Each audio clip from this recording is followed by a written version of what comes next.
I don't think it's on their thing anymore.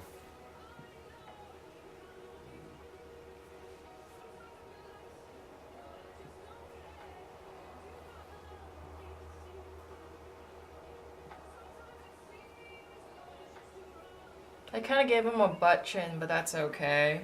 No one knows who this guy really looks like. No. I saw that almost. Nah, I'm not going to. That means I'll just have to. Well, they can edit that out, I'm sure. It wouldn't be too hard. What, the butt chin? Oh, when you did that poll, how fast were we going? Like We hit a 3,000 foot a minute climb. which in turns is how fast I would like it, miles per hour. How fast are we going upwards? That'd be like 35 or 40 miles an hour straight up. But I mean, you know, it's like, what's the steepest grade you've ever driven up? 6%, 8% maybe. No, there's one by Laguna Beach. It's like you couldn't see what's in Yeah, front of but I you. mean, but you weren't driving up it at, you know, ridiculously fast No. speeds. Again, my car won't clear. Yeah, so a 3,000 foot a minute climb, I mean, that's pretty darn good for a plane that normally can only do about 1,000 foot a minute climb. You know, so what we were doing is we were trading the airspeed because I actually got the plane going pretty damn fast over the lake, and so I was just trading that for altitude and stuff. And I think it worked, you know. I mean, clear the mountains, no problem. I didn't realize that was a resort right there. I don't think I would have cleared it like that if I realized that it was a ski resort. Oh. I just did Oh, something. what, at the end there? I didn't realize. I guess it's Bear Mountain or whatever the first one is. But the resort that we usually go. I didn't know what it was, but I That'll be a snow summit, right? or maybe what are the first one is. There. I mean, I don't think there was anybody there, but we got in on Wednesday or something. So it's gonna take me forever to edit. So I take it you haven't been through these photos yet. I try to slow this thing down so we can see the propellers. But it's just Prop spins freaking fast. uh, You know, I mean, it's incredible that you got that. You got to think, how big is that prop? Oh, there you got that too. yeah. I mean, how big is that prop? It's probably. Oh, it's going like what? 10,000 RPM? No, not that fast. Probably going like 25 or 2,600, Oh, okay. maybe 2,400 when I throttled it back a little. So probably 2,400 RPM, but you know, you think it's 6 feet in diameter. So at the outside, the prop is probably going pretty close to the sound barrier. Oh, really? Yeah. Oh, Yeah. hence the sound, right? Yeah, that's how you get the sound. And actually, on all of the planes, they get more power by increasing the engine speed to like 2,700 RPM. Yeah. But it doesn't do anything because the prop then goes supersonic, so you don't see any more power because it just goes into noise and stuff. You know, so it's like that's why they have geared props on some planes, like on the bigger planes. Yeah. They'll have like a 400 horsepower motor, but it's geared, so it's 400 horsepower at 5,200 RPM, and then the prop spins at like 1,800 RPM or something. So they can, oh, that's a good. That's the Cessna logo right there. Yep. I was aiming for that. It just sucks. My lens are not wide enough, Yeah, you need the so I wireless. can't get everything. And like I noticed Kyle's pictures, all the skies is like really nice. Why? Because you get that really nice curves. But that's just a matter of getting a lens. True. That's a good shot.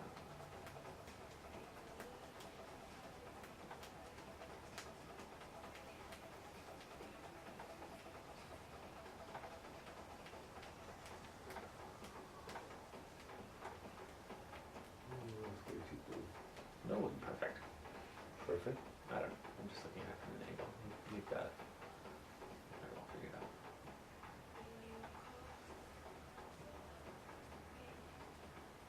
It's interesting, I didn't realize how small an area the flaps actually do. Oh, yeah. I thought it was the whole wing. Yeah, it's because the outer part's so you can turn. So I just somehow thought it was a bigger area. Oh, so when you climb, what do you do? Does flap just go like this? No. So okay. So what happens is the angle of attack of the wing is measured what they call the chord. So you draw from the leading edge to the trailing edge. You draw a straight line, and that makes the chord of the wing. So when the flaps are up, you just kind of do a flat, straight thing.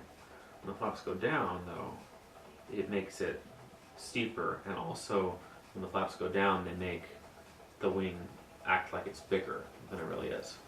So when you climb, so a lot of times what you'll see is I'll take off with either probably 20 degrees of flaps, and then once I get airborne, I have a positive rate of climb and I feel comfortable with it, I'll bring up to 10 degrees of flaps. And so because the trade-off is a bigger wing gives you more drag, so the plane can't go as fast. So then I'll bring up, as I get some airspeed up and everything, I'll bring in the flaps to 10 degrees, and then as we're going, when I feel comfortable with it again, I'll take the flaps out completely. But it just helps you to get off in less distance. Oh, so what do you do when you climb? Like what you did? Like all of a sudden you pulled up. That I didn't do anything, but as we slowed down, I did put in some flaps. It just changes the characteristics on the plane. Like, remember when we came in, I had 30 degrees of flaps, and we were we were looking at the ground like that. Yeah. Part of it is because 30 degrees of flaps is so much, it's instead of the wing being like this, it's like that. Yeah. So in order to compensate so that you don't stall the whole thing out, you have to pitch the plane down to level the wing out. Oh. And so part of it was the plane in relationship to the wing changes. So the wing does it goes by like itself? that. And so you pitch the plane forward, and it gives you also the advantage that then the pilot gets a really good view of what you're landing at. Right. And stuff, but the other thing is it drags the plane way up, so you can descend a lot quicker if you'd like, and it allows the plane to fly safely at slower speeds. Mm-hmm. So for landing, it's really useful. And this has what's called slotted flaps. So if you notice, there was actually an area between where the flaps go down that was clear, and they did that so that air would stay sucked to the wing instead of coming off, because if it comes off, then the wing stalls and then the plane stops flying. So it's all about keeping they call it laminar airflow, which is that the air moves smoothly over the wing. Mm-hmm. If you look at planes like 747s, they actually have slotted flaps, and they'll have like 5 slotted flaps. And if you look, they have these giant flaps. Well, part of it is because the whole design on that plane is designed to fly very fast speeds. A lot of people don't think of commercial airliners going that fast, but the reality is they're very close to the sound barrier. Well, they're just so ginormous, so you don't think they're flying fast. Right, exactly. But if you think about it, it's really quite a feat to get something that big going that fast. And so, but the problem is that to make it fly really well, fast, but you got to come in and land it at some point. And if it had to fly that fast to land, it'd be ridiculous. You'd have to have runways that are 40,000 feet long. Nowhere would have that. So to make it so they can land on a 10,000 foot or less runway, they have to have these giant flap setups. And if you look, like if you pull up a picture of a 747 landing, you'll see these huge. It's actually 3 parts. Well, it's actually I think it's more than 3. 3? Well, I remember I can see 1, 2, and then just it's way down. Yeah, it's way down, and if you look, there's slots Yeah. in each one because they're just a bigger version of that. And actually, a lot of people don't realize it, but you know why they do the kind of delta wing where they go down like that instead of straight? Yeah. The air, as it goes over the wing, it accelerates. Okay, so that's part of the thing. Bernoulli's principle, says that if you have a fluid and you force it to go through a smaller area, it will accelerate. But the process of accelerating it, that's what a nozzle does, just accelerates.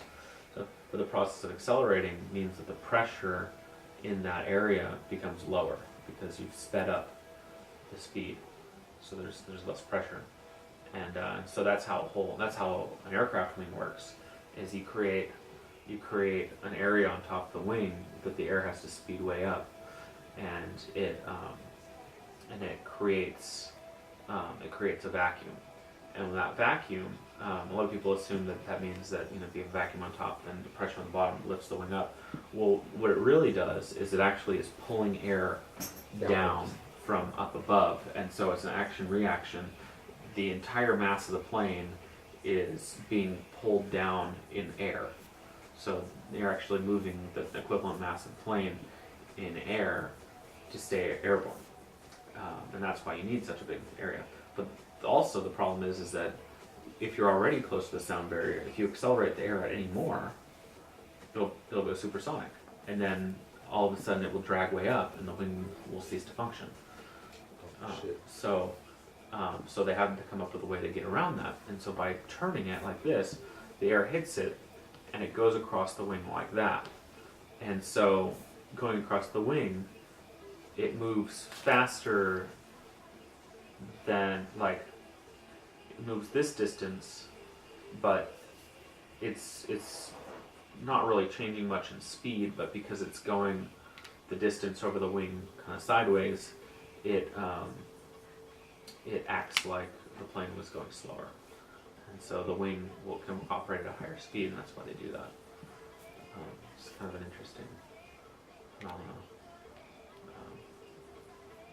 I don't know if I Like, explained that well. because I remember one of our